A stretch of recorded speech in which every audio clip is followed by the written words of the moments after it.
திமுகவின் ராஜதந்திரம், மூக்கு உடைந்த ராமதாஸ் கரார் காட்டிய மு.க. ஸ்டாலின். தமிழக அரசியல் களம் இப்போ கொதிநிலையில இருக்கு. சட்டசபை தேர்தலுக்கு இன்னும் சில நாட்களே இருக்கும்போது பெரிய கட்சிகள் எல்லாம் தங்களுடைய கூட்டணியை கிட்டத்தட்ட இறுதி செஞ்சிருச்சு.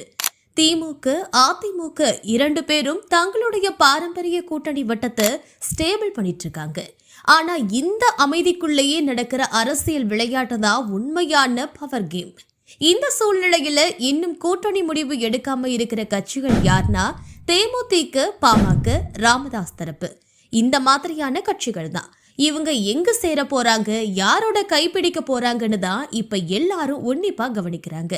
அதுல முக்கியமான ட்விஸ்ட் என்னன்னா, பாமக ராமதாஸ் தரப்பு திமுகவோட கூட்டணி பேச்சுவார்த்தை நடத்தினாங்கன்னு தகவல் வெளியாச்சு. இது வெளிவந்த உடனே திமுக கூட்டணிக்குள்ள இருக்கிற விடுதலை சிறுத்தைகள் கட்சி தலைவர் தொல் திருமாவளவன் கடுமையான ஒரு கண்டிஷனை போட்டாரு. ராமதாஸ் இருக்கும்போது கூட்டணியில நாங்க இருக்க மாட்டோம், ஒருவேளை திமுக கூட்டணிக்குள்ள ராமதாஸ் வந்தா நாங்க வெளியேறிடுவோம். இதுதான் அந்த ஒற்றை வரி.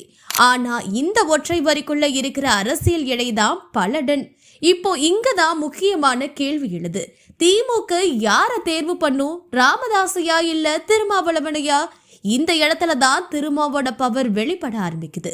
விசிகவை இழக்க விரும்பாத முதல்வர் ஸ்டாலின் மற்றும் திமுக தலைமை ராமதாஸ் தரப்புக்கு நேரடியா ஒரு மெசேஜ் அனுப்புறாங்க. நீங்க தனியா போட்டியிடுங்க, உங்களுக்கு தேவையான உதவிகளை நாங்க செய்யறோம். அதாவது கூட்டணிக்குள்ள வராதிங்க, ஆனா எதிரியா மாறவும் வேண்டாம்.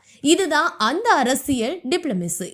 இதுல ஒரு விஷயம் ரொம்ப தெளிவா தெரியுதுன்னா, அது திமுகவுக்கு ராமதாஸை விட திருமாவளவன் தான் முக்கியம். இதுக்கப்புறம் ராமதாஸ் தரப்பு அடுத்த ஆப்ஷனா யார் அணுகுனாங்க? நடிகர் விஜய். விஜயோட நடந்த கூட்டணி பேச்சுவார்த்தையில ராமதாஸ் தரப்பு சுமார் 30 தொகுதிகள் வரைக்கும் கேட்டிருக்காங்க.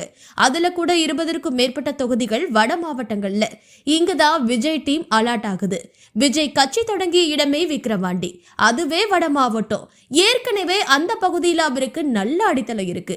நம்ம வலுவா இருக்கிற இடத்துல இன்னொரு வலுவான சாதி அரசியல் கட்சிக்கு இத்தனை தொகுதி கொடுத்தா அது நமக்கே இழப்புன்னு விஜய் கணக்கு போட்டிருக்காரு.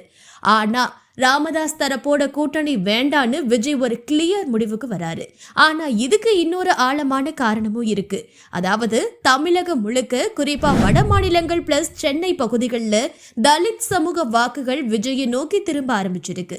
இந்த சூழ்நிலையில ராமதாஸ் கூட்டணிக்குள்ள கொண்டு வந்தா அந்த தலித் வாக்குகள் கை நழுவி போயிடும்னு ஒரு பெரிய பயம் விஜய்க்கு.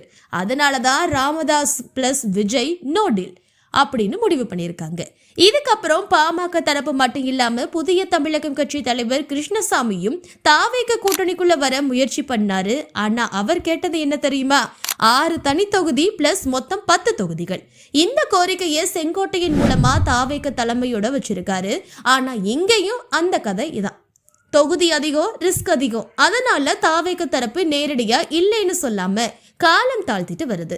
10 நாட்கள் கடந்தும் கிருஷ்ணசாமிக்கு எந்த பதிலும் வரல.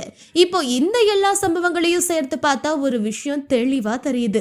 இந்த தேர்தலில் விஜய்க்கு பெரிய கூட்டணி கிடைக்கல. காங்கிரஸ் வரல, விசிக வரல, டிடிவி தினகரன் வரல. அதனாலதான் இந்த தேர்தலில் தனியா நின்று ஒரு கை பார்த்துடுவோன்னு விஜய் முடிவு செஞ்சிருக்காரு. ஆனா இந்த முழு அரசியல் நாடகத்துல உண்மையான வின்னர் யாருன்னா தொல் திருமாவளவன் தான். அதாவது ஒரு அறிக்கை, ஒரு கண்டிஷன், அதுக்கு ஓகே சொன்னா முதல்வர். இதுதான் அரசியல் பவர், இதுதான் நெகோசியேஷன் பவர், இதுதான் கிங் மேக்கர் பாலிடிக்ஸ்.